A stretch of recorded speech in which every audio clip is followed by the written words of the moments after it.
بەڕێز کاک شێخ دیارێ جەنابتان وەکو یەکێتیەک لە شاری کەرکووک وەکو کەرکووکیەکیش پێشەوەی کە یەکێتی بێت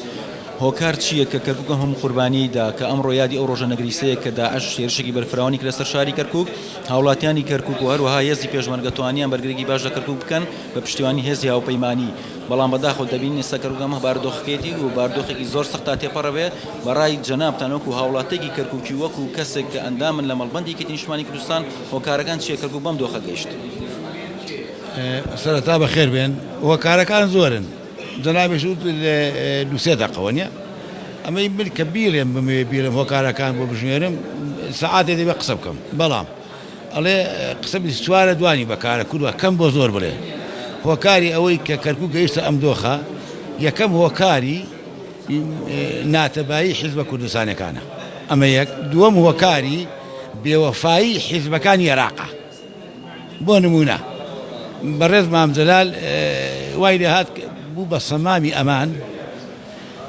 لە ڕۆژگارێکە لە بەغاتێک بەربووبوون ئێمە چین پارێزگاریمان کرد بۆی بووی سەلمێنین کە کورد ئاشتی خوازە بە دنیا بڵین ئاشتی خوازە بەڵام لە پاڵ ئێمە بوون ئەحزابەکانی عەرەبی ئیتر من ناویان ناڵێم ئەزانم چێ و چێ لێ بوونە ئیتر کە دەستیان ڕۆیشت و ئەمانە ئێستا هەندێکیان من جێواکەن مادەی سەوچل بەسەر چووە ئێوە مادێکی دەستوریە حەقی خۆیەتی دوای کەرکووک ئەم دۆخ ئەگەر پێشمەرگە نەبوایە بەجێی شێراقی ناپەرێزرا هەتا پێشمەرگە نەکەوت بۆ خۆی کەیوان هەموو ڕای کرد مووسڵ چونکە پێشمەرگەی لێ نەبوو بە شەو ڕۆژێ بە 300-400 داعش هەموو مووسیان کرد پێشمەرگە دەوری کاریگەرێ بوو لە پاراستنی کەرکووک ئەگەر حیزبەکانی تریش خوای هەڵەشێشن یا هەندێک کەس بە فیتی دەرەوە من ناویان ناڵێم ئەحزابە غەیرە عەرەبیەکانیش بە فیتی دەرەوە جوڵێنەوە بەرنامەی خۆیان نییە ئەجینا کورد لە هەر جێگای بۆ ئاشتی خواز بووە من ناڵێم خەڵکێکی تێ نەبووە خەڵکی تونڕەویشی تیا بووە بەڵام بەرنامەی یەکێتی و بەرنامەی یەکێتی چەم کۆگوڵەکەی مامجەلال بووە مەسەڵەن بۆ نمونە وەکو کورد خانی بۆ تورکمان کردووە بۆ مەسیحی کردووە ئێمە فەرقمان نەکرۆ لە بینی ئەقوام و نەتەوە و مەزهەب و ئاین وانە بەڵام ئێستا تێگەیشتوینە ئەوەندەی ئێمە چاکەمان لەگەڵانە کردووە لەگەڵ ئەحزابەکانی کەرکووک لەگەڵ خەڵکی کەرکووک ئێستاوان بەعەکسەوە یعنی بەعەکسەوە تەمەشای قەزەی کوردیەکەن بۆ نمونە یعنی برادرانی عەرەب کە دوو مەزهەبی جیان لە بەغایەکتیان نەکوشت بەڵام لە کەرکووک بران دەربارەی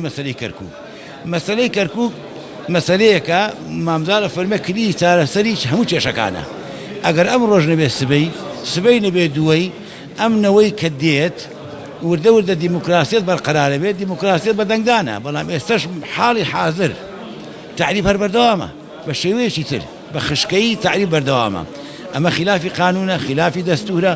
بەڵام لەبەرەوەی من بۆیە وەکو ئینسانێکی نیشتیمانی وەکو خەڵکێکی حزبیش کە من یەکێتی تەسەوەرەکەم حزبێکی نیشتیمانی بێت چونکە بۆ هەموو پارچەکانی کوردستان تەسحی داوە ئەوە کۆبانێ ئەوە ڕۆژهەڵات ئێمە شەهیدمان داوە لە ڕۆژهەڵات خەڵکی تر وای نەکردووە بەڵام ئێمە چارمان نییە ناچاری چی بکەین یان دەبێ خوانە خواستە بچین دووبارە بگەڕێنەوە بۆ مرەبعی سفر کە ئەوە ناکرێ شەڕی ناوخۆ بکرێ هەر شتێکی ناشرینە خەیر شەڕی ناوخۆ هەموو شتەکانی تۆ بەبادا بەڵام خۆمان یەکریز بین و تەبابین یەک قسە بکەین و دڵمان ساف بێ لە ڕازیەکتری ئەمڕۆ ناسبەی کەرکووک چ بە ئاشتی بێ چ بە غەیرە ئاشتی بێ هەر دەبێتەوە سەر کوردستان خۆش بێ زۆر سپاس بۆ تۆ کاک شێخ سپاس بۆ تۆ جەناب